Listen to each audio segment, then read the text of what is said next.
Erev Tov, everyone.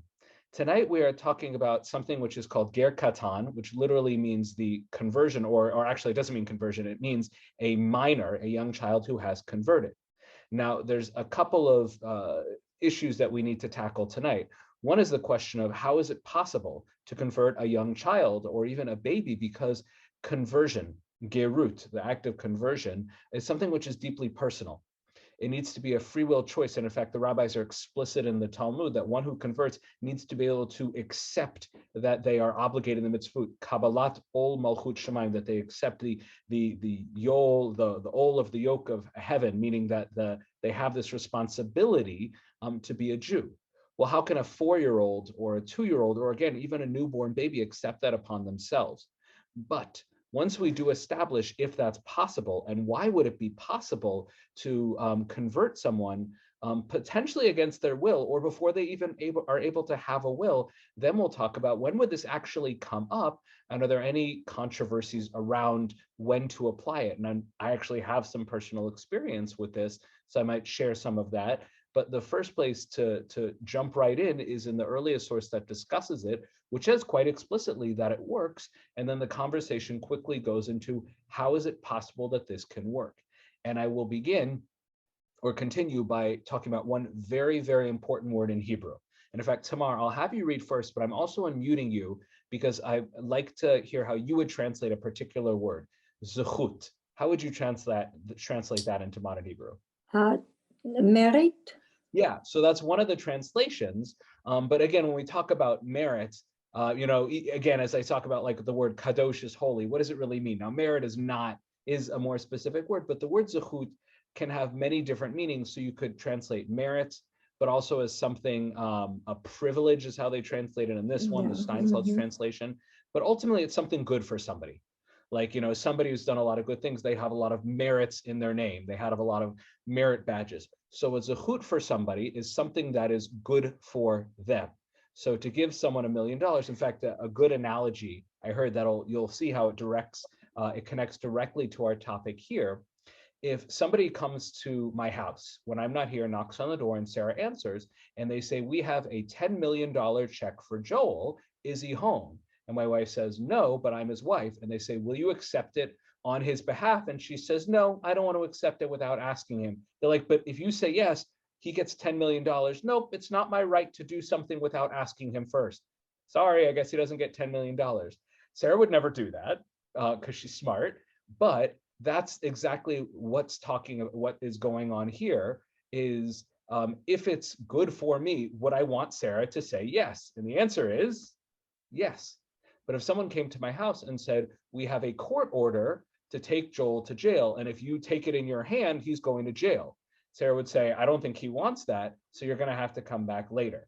So the question is, can you do something on behalf of somebody else without their permission?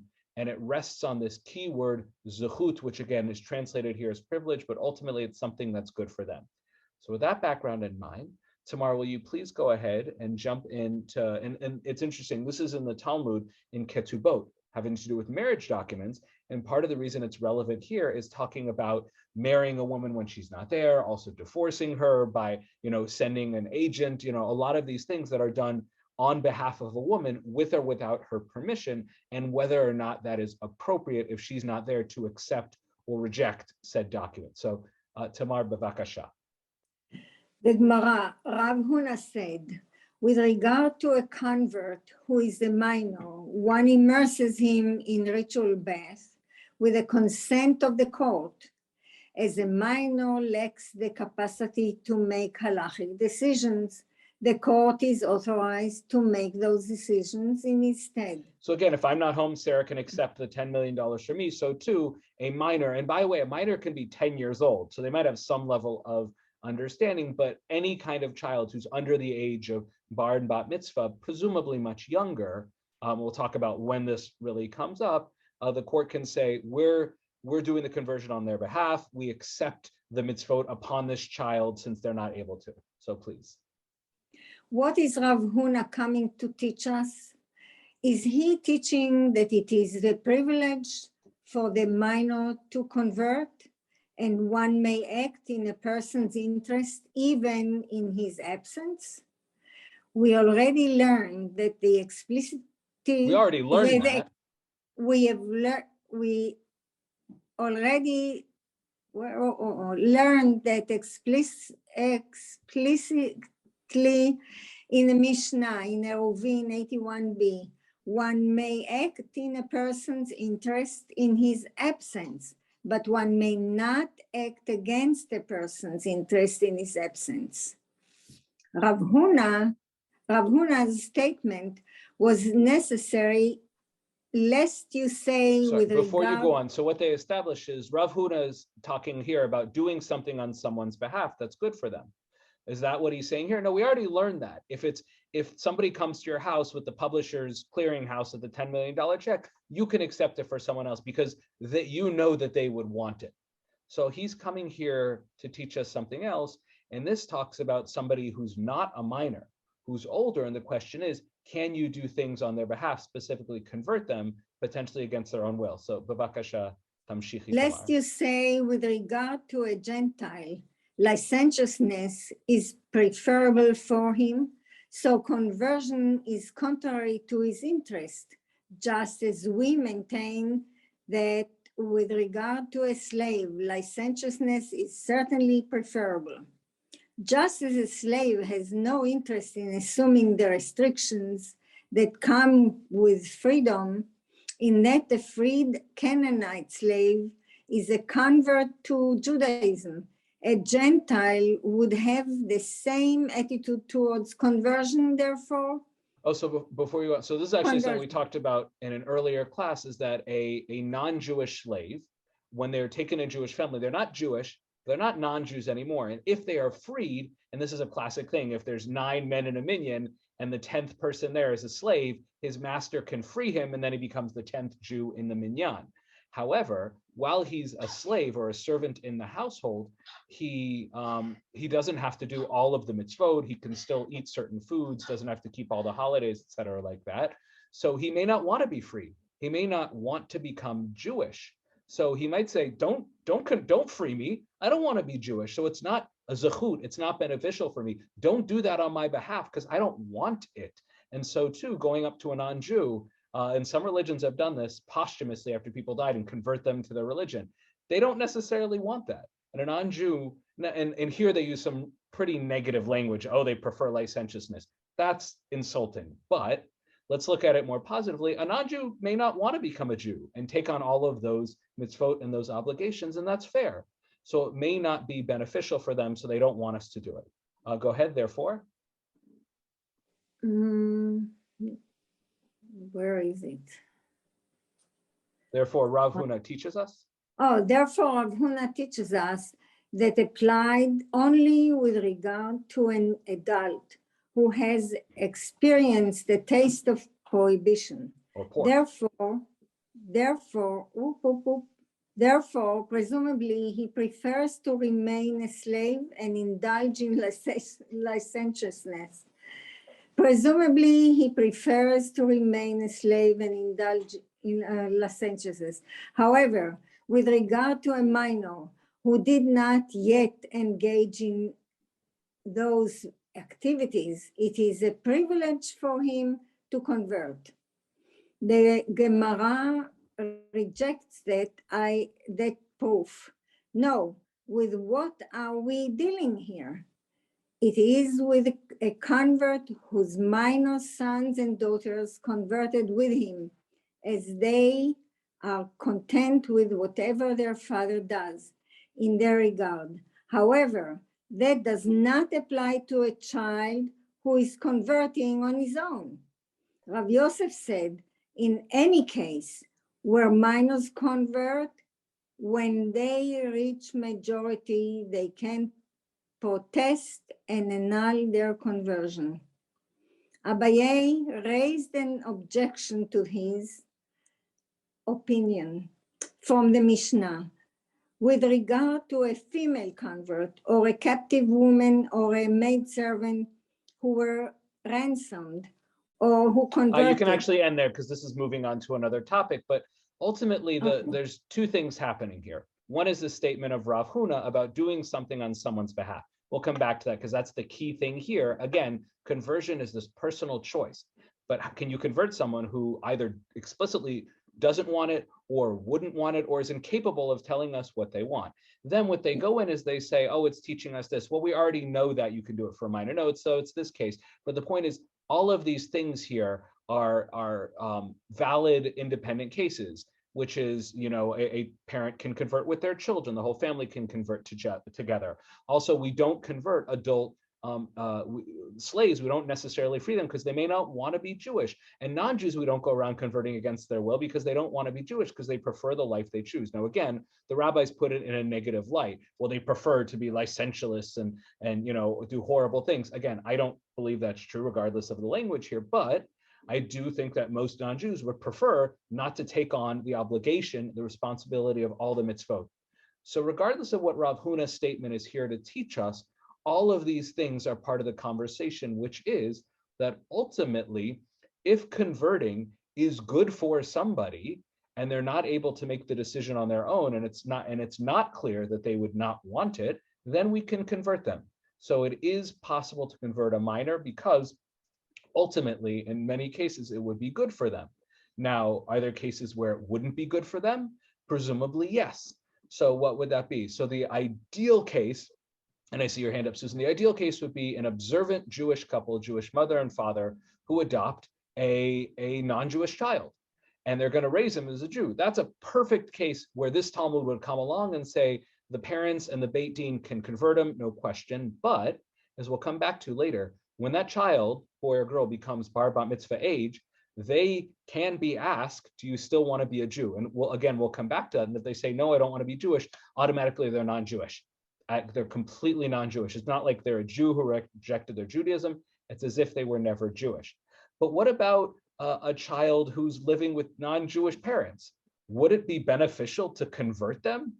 They would just end up, not living a Jewish life. So the question is, in all cases, is converting a baby a positive thing? And that's what the rabbis will come back in the last sources to kind of dig up. But before we go on, Susan, go ahead and unmute. You just got to click on your side. Yeah, please. Yeah, maybe by licentiousness. I mean, like eating at McDonald's and that kind of terrible crime. I would hope that that's what they mean. I'm looking here for the Hebrew word they use here, because they also use it a lot not in the Hebrew. Tamar, if you see it before me, it could be in the behefkera. Oh, if that's how they're translating it, that's weird. I mean, the word hefker means like ownerlessness. Some connected to like being apikoros, like a heretic, but basically hefker means one is unconnected to something. So it doesn't mean going around and sleeping with everybody. It just means that they're not connected to a specific moral tradition, i.e. Judaism.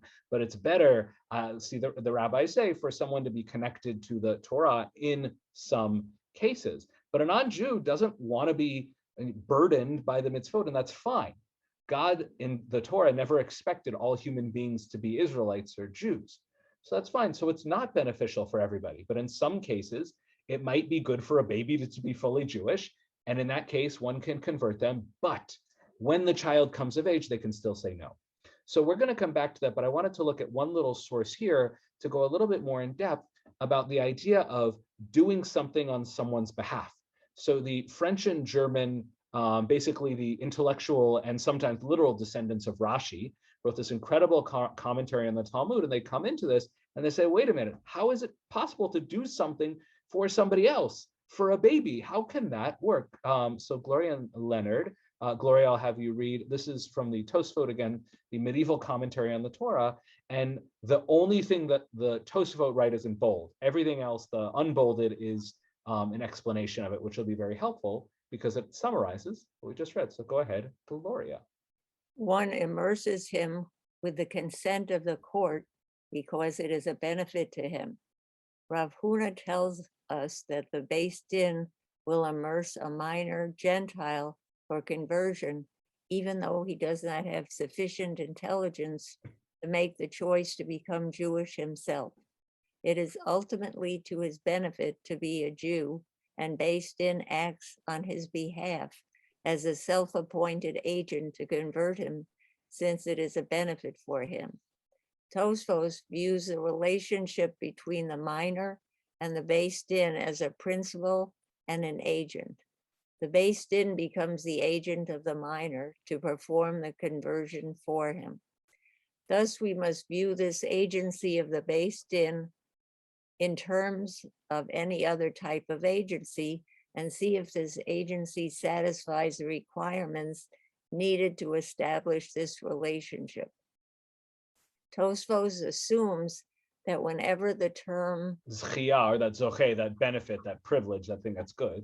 acting in his behalf is used, it is a form of agency and the rules governing agency are applicable.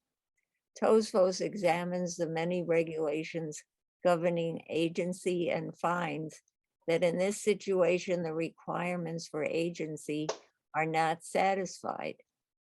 There are two requirements of agency that are not satisfied in our Gemara. A, one cannot be an agent for a minor. B, one cannot be an agent for a Gentile. So pause there for a moment. So our Talmud, or the section that we started with, talks about basically converting a baby on their behalf. And this commentary comes in and says that's weird. There is something in Jewish law where you can do something on someone's behalf.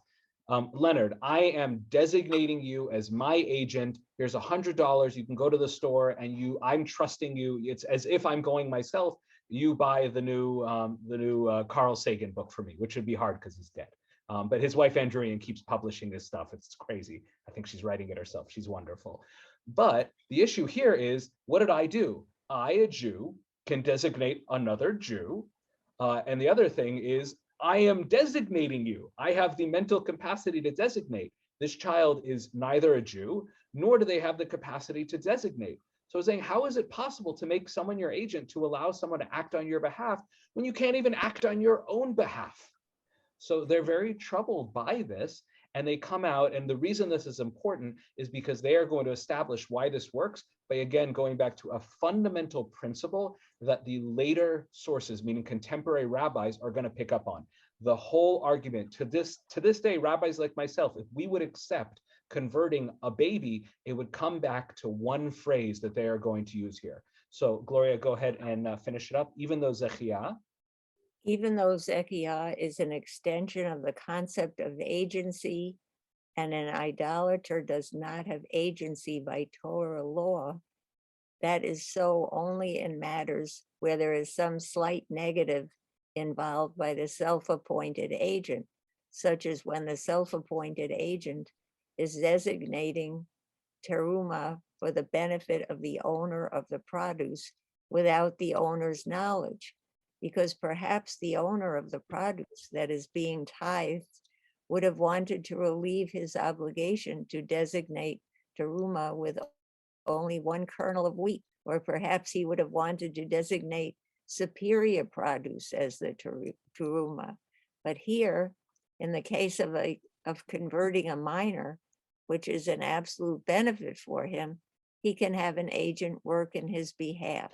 Excellent. So truma is whatever I have crops, I designate, I'm obligated by the Torah to give a certain amount to the priest in the temple. But a more modern thing is this. Again, Leonard, just because I trust you so much, I give you my credit card. I say, can you go to Walgreens and buy me some Reese's peanut butter cups or something like that? It's a good cereal my kids like. You stick in the credit card and it says, would you like to donate to the Red Nose something Foundation or something like that? That's one I've seen recently. And you know me that I would be happy to donate $1. And you know that it would bring me good feelings. And because you're my agent, I would get the mitzvah points for doing it because it's my money. But you give $10,000 or $100 or something like that. I would have been happy to give $1. I would not have been happy to give, I don't want to speak for myself.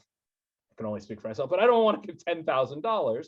So this case here is a person can act on someone's behalf only if it's 100%, 100% certain that it's good for them and what they would want.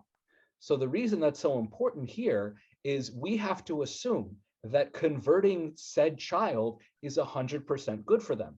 That's why I said the knockout case that I think pretty much everyone would agree that it's appropriate and good for them is an observant couple It doesn't even matter if they're male and woman and wife, whatever. An observant couple adopts a child and wants to convert them so they grow up Jewish in a Jewish household. And again, they can still reject it when they reach adulthood. But in that case, I think everyone agree it's appropriate to convert them there. But what about if it's, and we'll talk more about this later, an interfaith couple where the family is both observing Jewish and non-Jewish practices? That might not be the ideal environment for this child. And it may not be good to obligate them in Judaism if they're being raised in something where they're going to be confused and unsure about their identity. It's a very complicated conversation we'll come back to. But again, according to everyone, one can only convert someone if it's absolutely good for them. And then the rabbis start debating, how do we define what it means absolutely good for them?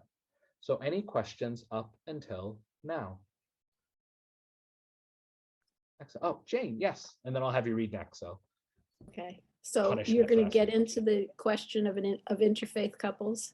absolutely. And in fact, I don't know if it's explicitly mentioned, but it's basically the last opinions are really Okay. touching on, I think I call that section atypical households. Yeah, because I have a question about a real life situation, but I'll hold it. Yeah, and perhaps after reading the sources, you might be able to intuit Right. what, and it's a lot of subjectivity. It's a really tough situation. It's complicated. Yeah, Okay. very much so. So the next thing here is just to show you how all of this comes together. It's in the Mishnah Torah. It's basically codified everything we saw, but the Shulchan Aruch does it here, and he ends on a very interesting note. So Jane, if you'll take the Shulchan Aruch, and again, it's kind of a summary more or less of everything we've seen. A minor who is an idol worshiper, if he has a living father, the father can convert him, i.e. present him to be converted. And if he does not have a father and he comes to convert, or if his mother brings him to convert, a Beit Din can convert him because it's a merit to him. And we can give a merit to the child outside of his presence because he is a minor and has no legal capacity. Whether he is a minor who is converted on behalf of his father, or whether he is converted by a Beit Din in the absence of a father, when he is older, he can protest his conversion. We don't treat him the way we would treat an adult convert. He is not like an apostate Jew, rather like an idol worshiper. So pause there for a moment. So just two things. One is the phrase here when they say idol worship, they Oved Kochavim, one who serves the stars. And it's a pretty negative statement, but essentially just means a non-Jew. And why he needed to use such an aggressive statement. But that could also be because he's not necessarily, maybe he means if a Christian wants to be a Jew, but perhaps he's really thinking about people who are actually idolaters, who becoming a Jew would take them out of that world. Whereas if they're Muslim, that's not bad because they're monotheists. And even Christians, you could ask the Rav Yosef Cairo at this point, but Christianity is certainly not seen in as negative light as actual idolatry. But regardless, whoever this person is, you convert them. Now, one thing we really didn't talk about is who's bringing them and what they're bringing them for. So if he has a father, his father can say, I want him to be converted. And the father is the agency, as it were there. The father has agency for the son. But this is in a case where, why is the father converting him? Because the father's Jewish and the mother is not Jewish. That's the most classic case. That's exactly what they're talking about here. And that's what comes up the most, because if the mother's Jewish, it's not an issue. Right. So the cases we really have are Jewish father, non-Jewish mother, or adoption. Now, if you do have a 7-year-old child who lives in an orphanage or they run away from home, or again, we're not going to get into all those cases, but if they come and say, I want to be Jewish, is it possible to convert them? And the answer is potentially. And what we'll see in the end, the final sources, is it really depends on the situation they're in if the rabbis will convert them. If a street urchin comes off the street and says, I want to be Jewish, I have 5 minutes before the cops get me, rabbis are going to say no. But if somebody's living in a Jewish community and they're 11 years old and living with their, whatever it is like that, it really depends on the context. I just saw, did someone else have their hand up? Susan, did you have your hand up? I did, but I lowered it because I think you answered the question I was going to ask. It was about mothers. Why can't a mother convert a child? But I think you explained that. Yeah. Now, because Judaism comes from the mother. Correct. Now, again, if you have, let's say you do have a couple with two mothers who are observant, we'll come back to why I'm saying observant, two observant mothers who are married, and one of them through artificial insemination. Well, yeah, one of them through artificial insemination as the child, but she's the one who's not Jewish. then that would be a case where a Jewish mother could bring a child who's not Jewish and want to convert them. And again, it gets tricky in denominations, which we will touch on at the end, but the classic cases are Jewish dad, non-Jewish mom, or adoption.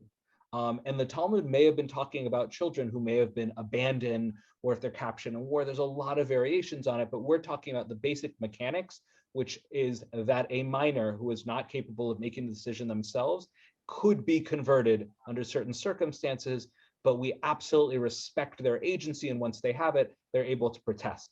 Something we're not talking about here is, does that mean that that child who was converted as a baby at their bar mitzvah, the rabbi comes up and says, you know, Yosef, today you're a man, but are you sure you want to be Jewish? Everybody's watching because this Kiddush cup is only yours if you say yes. So usually it doesn't happen. Oftentimes they might learn about it and then it's kind of an unspoken thing. You know, I think it depends on different communities. Some do explicitly say, do you understand what this means? And I think that's the best choice, but there's a lot of variations. But the last section here, which we'll touch on, Jane, your question, and I think kind of everybody's, and let's see, Elizabeth, are you able to read? No, okay, no worries. Well, Ken, I'm gonna pick on you then. And it's lovely to see you. I know that you're heading out tomorrow, so I'm glad you're still here. Yeah. So the rabbis, we're now dealing with the real situation of people. Now, I said the ideal situation is an observant couple, a Jewish man, a Jewish woman, and I'm not saying specifically to reject to men or to women. I'm just saying the classic situation for the rabbis, that was the easiest case, was a Jewish male and a Jewish female who are married and they adopt. Or potentially a Jewish male who marries a non-Jewish female, they have a child, but she decides to convert and become Orthodox after the baby is born. But ultimately, those cases are ideal because the parents are totally and completely observant. But in the 19th, 20th, and 21st century, the reality is that you have many households where the parents are not observant, meaning this: if an observant couple comes to a rabbi and for whatever reason that child is not halakhically Jewish, in almost every case, if the rabbis see that that child is going to be raised to be frum or observant, I don't want to put too many labels on it, no problem. The conversion is easy as pie, and that does happen a lot. But if it's a family where the father is Jewish, but he's totally secular, the mother is not Jewish and has no desire to engage with Judaism, she respects that the father wants to convert the child, but she's going to keep putting up a Christmas tree. What do the rabbis do? And you have kind of two different camps. You have a very strict camp, basically a no, that's not going to work. And you have a very lenient camp. Now, I didn't identify which was which, but Ken, let's see if you can figure out which opinion this is. This is the Chavatzel HaSharon, Rabbi David Babad, 20th century Poland. Go ahead, and this is just a small section of his longer teshuvah, but this is his takeaway. Please. And here, where it is clear that he will transgress all of the laws of the Torah based on the way he will be educated by his mother and father, it is not beneficial for him. So that goes back to the fun. So how is this a strict view or a lenient view? That's hard to say because, you know, I think the initial premise was the way I heard it. Really, it's great to be Jewish under most circumstances. So it's a benefit, but now I would say that this is also a liberal view, because if they convert him, then if he doesn't observe the mitzvot, he's transgressing them. So why put him in a bad position? The number one thing that I have learned from both experience and teachers with conversion is you want to set the person up for success. And now, obviously, each denomination has their own standards for what success looks like. But as a modern Orthodox rabbi, I want to make sure that they'll be successful, understanding they're obligated in mitzvot. So if they say, Rabbi, you understand, I'm going to keep driving on Shabbat, shopping, eating non-kosher food, and I'm going to marry someone who's non-Jewish, in my eyes, I would be converting them to be obligated in the mitzvot, and I would be setting them up to be sinners. Now, they may not see it that way, but then they can choose another path. But I need to set them up for success based on the standards by which I personally hold. If they want to convert with me, an Orthodox rabbi, that's their choice. And I make that so clear to people that they don't have to be Orthodox. That's a choice they need to make. So with the Chavetz El Sharon, you're right, Ken, that it's not necessarily lenient or strict, but what he's talking about is these cases where there's a household where the father really wants his kid to be Jewish, or there's a lot of cases in Israel where you have a mother and father who are Jewish, but they've been converted in a non-Orthodox denomination. So they consider themselves Jewish, but they're not recognized, but they want their child to be Jewish without, nobody to doubt it. And they come to an Orthodox court and they consider themselves Jewish, but they're not observant. They don't keep strict kashrut. They don't keep all the laws of Shabbat. And the rabbis look at this and say, look, I love you and it's beautiful you want to convert your child, but I know that this child is going to be eating treif, or this child is going to be, driving in cars on Shabbat. In that case, it is not beneficial for them because I will be creating someone who will be sinning against their soul. So many do see this as kind of a strict version on that. And that's, again, very important because you do have a lot of families where if the child is not converted, but they're living in a household and being raised as a Jew, then you have issues with maybe potential future intermarriage and, Jewish school, like a lot of issues. Because if you're lenient, you just convert everyone who wants to be converted to Orthodoxy, then everyone's Jewish without question. So now you get to Beit Yitzchak, which I didn't put a century there, but again, it's like 18th, 19th, 20th century. And Ken, I'll have you take this one as well because it's so short. And welcome, Neil. Lovely to see you. So go ahead, the Beit Yitzchak. In any case, even a non-observant Jew has a place in the world to come, which would not be the case with a non-Jew. Excellent. So this is, again, it's, out of context, he has a whole long thing, but this is a principle which comes back, which is that, and it's very interesting. It's very Jew-centric. I don't know what the term for it is, but like being a Jew is the best thing in the world. So even a sinning Jew is, and again, this is kind of like when you think about it, you're like, ooh, that's kind of a bit icky, because what is it saying about non-Jews? But it says even to be a sinning Jew is better to be a non-Jew, because then you get into Jewish heaven. Now, the Talmud does say that righteous non-Jews get into heaven, but again, we're getting into some very troubling territory about the implications about remaining a non-Jew. But again, his thing here is like, it doesn't matter whether you're observant or not, being a Jew is better than being a non-Jew in all cases.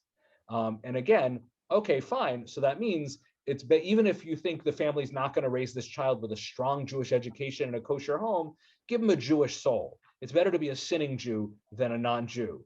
And again, that's troubling to say, but it also leads to one being very lenient, which can be very helpful in all of these families where they may have non-Orthodox conversions, or or the mother is not interested, but for the father it's so important, and the conversion they have will be one which is accepted.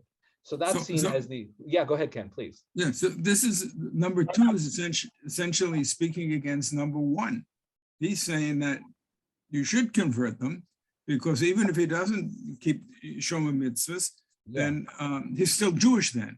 Yes. And it's better to be a Jew than not a Jew. Now, they're not necessarily extremes per se, but kind of. One is saying it's only worthwhile to be a Jew if you're going to do it right. And the other one says it's always worthwhile to be a Jew regardless of how you're going to do it. Those are kind of how the two sides, fall out. And again, different rabbis around the world are going to rely on different opinions. And I didn't bring them all here. I just brought two ones that were kind of representative.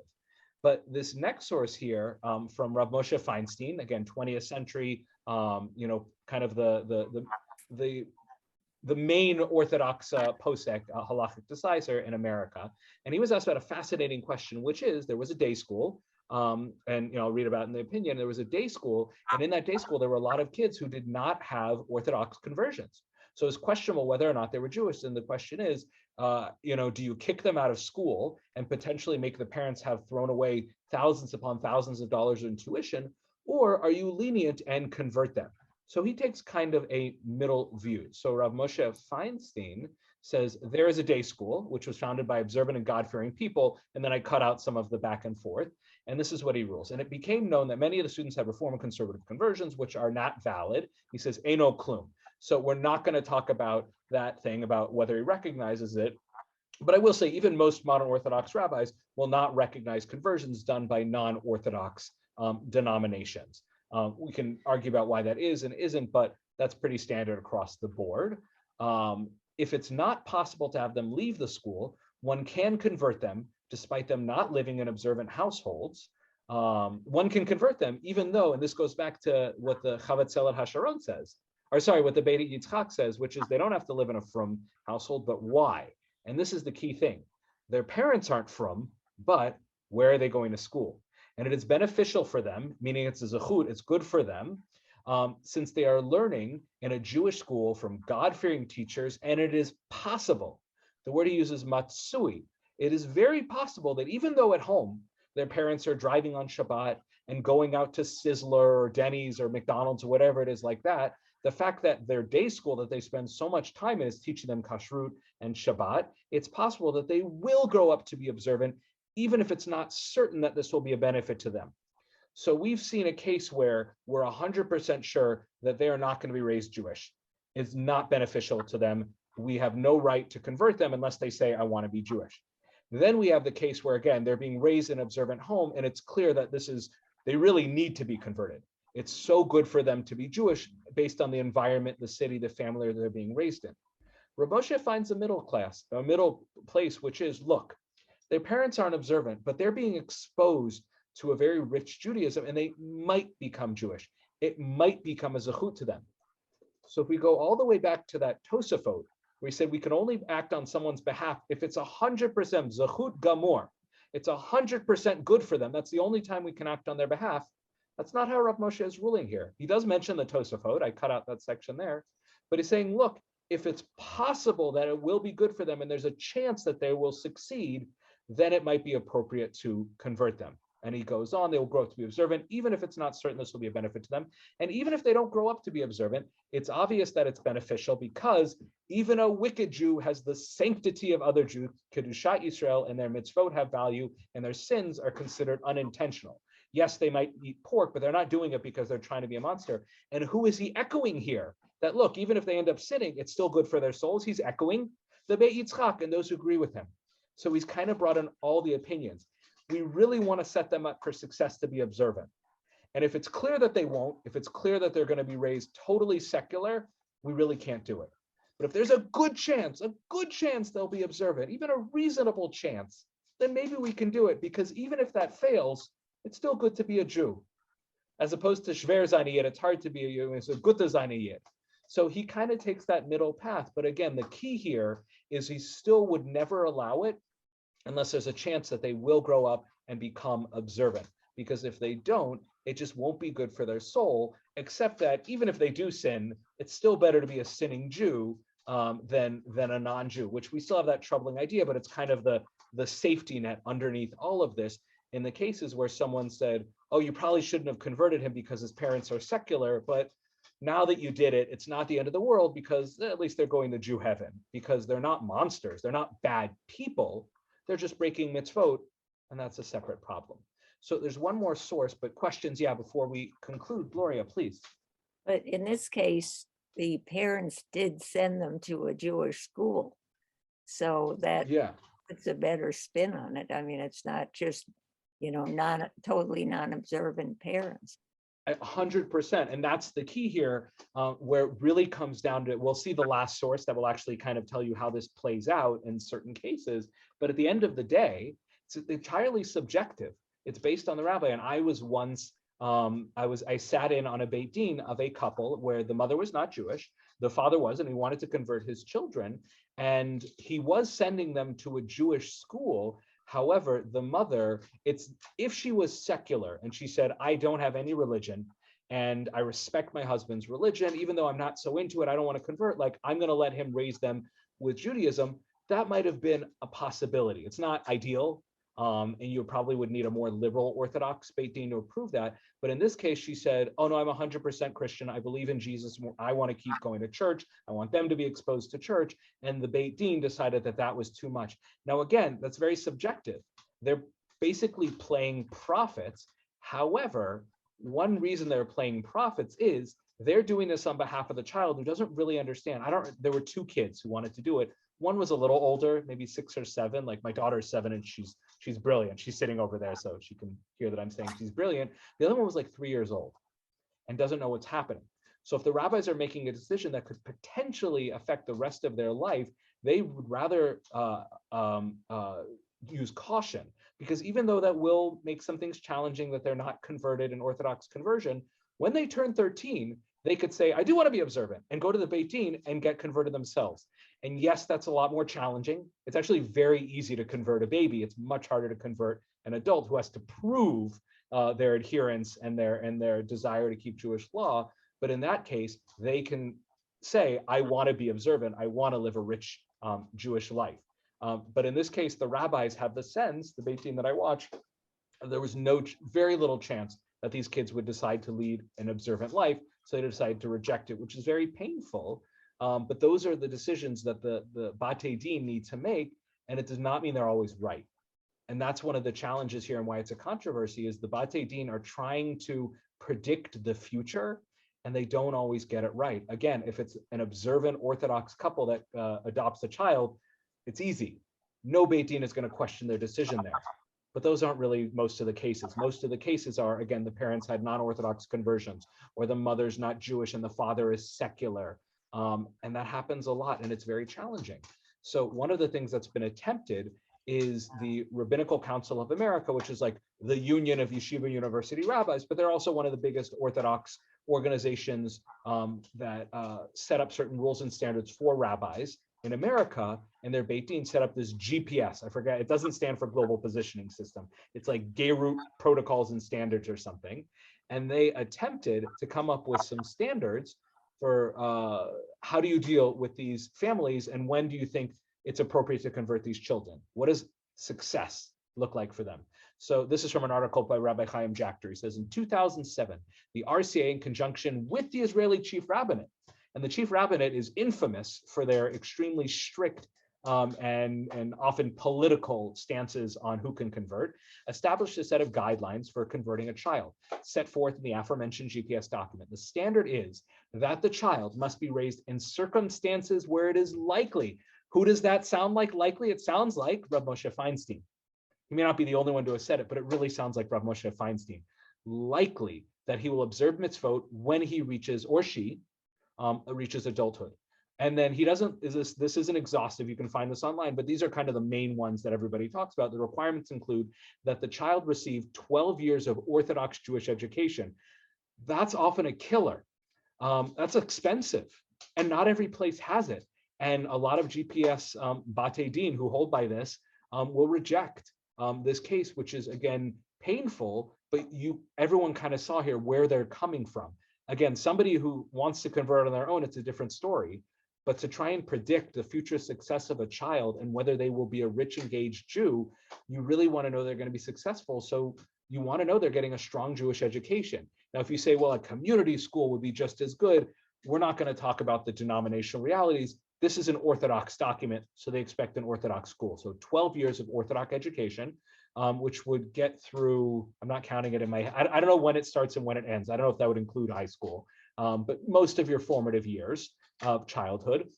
And this is also a big one, that the adoptive parents fully observe kashrut, have a positive attitude to full observance of mitzvot, and that at a minimum, there be significant observance of Shabbat. And the reason kashrut has to be complete in total is because it's really hard to live in a house that's not kosher. If you don't keep a kosher house, there's really nothing you can do. But if you live in a house that's respectful of Shabbat, when they decide to go out for a drive or they watch TV, you just don't have to watch TV. You can go in your room and choose to not do it, or you can go over to a friend's house and stay with them. But if your parents are eating out at Denny's or have pork in the home, that's much more challenging. And by the way, here, it doesn't even say they have to keep all mitzvot. They just have to be positive towards it. You know, that it's nice to keep mitzvot. So in some ways, this is asking a lot. In some ways, this is actually very reasonable, certainly if you want an Orthodox conversion. But again, there's a lot of subjectivity here about how does one predict the future of success. The RCA and Beit Din of America consider the wide variety of opinions that exist among the poskim. We saw some of those, the liberal or the lenient and the strict ones, as we have outlined, and seek to ensure that Geirut, conversion of a child, can be conducted at a standard that can be accepted by all. So the reality is, if it's a community where there's not an Orthodox school, but there is let's say a Chabad Sunday school, but they really have a strong program there, maybe that's a possibility. or they do have a community day school, but that's the only game in town, but it's known that they really do have a strong Jewish education, and that the kids that come out of there, don't eat pork.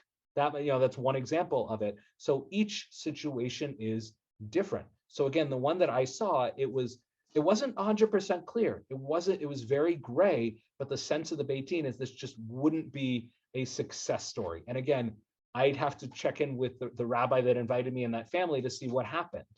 And a lot of times those families will go to a conservative or a reform Beit Din, and that has other implications as well. But there's no one hard and fast rule here, because all we really have is that conversion of a child who does not make the decision themselves can only be done when it is good for them. Practically speaking, we define good for them as setting them up for success to have an engaged, observant Jewish life. There are those who say that even if we know that they probably won't do it anyways, but that's really a safety net. Nobody wants to do that a priori. Nobody ideally would say, convert them all, who cares, they're going to Jewish heaven. Nobody wants to say that. They say that when they're like, we're not sure here, but we feel like, let's do it. This is a case where it's so important to do it, we'll take the risk because there's a benefit to them. That's when they say, we're not sure, but we're willing to take the risk.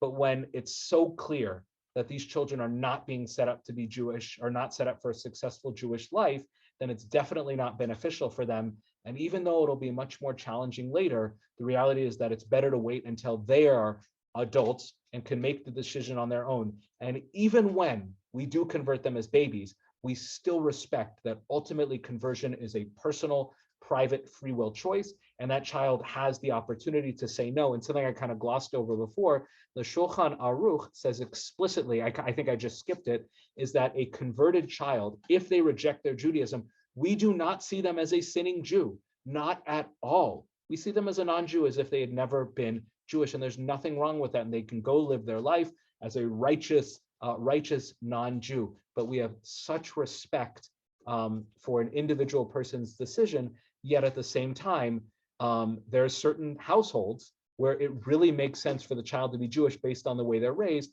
and that's why we allow their conversion. And for the ones where it's not sure whether it's good or not, it depends on the situation, and we want to set every child up for success.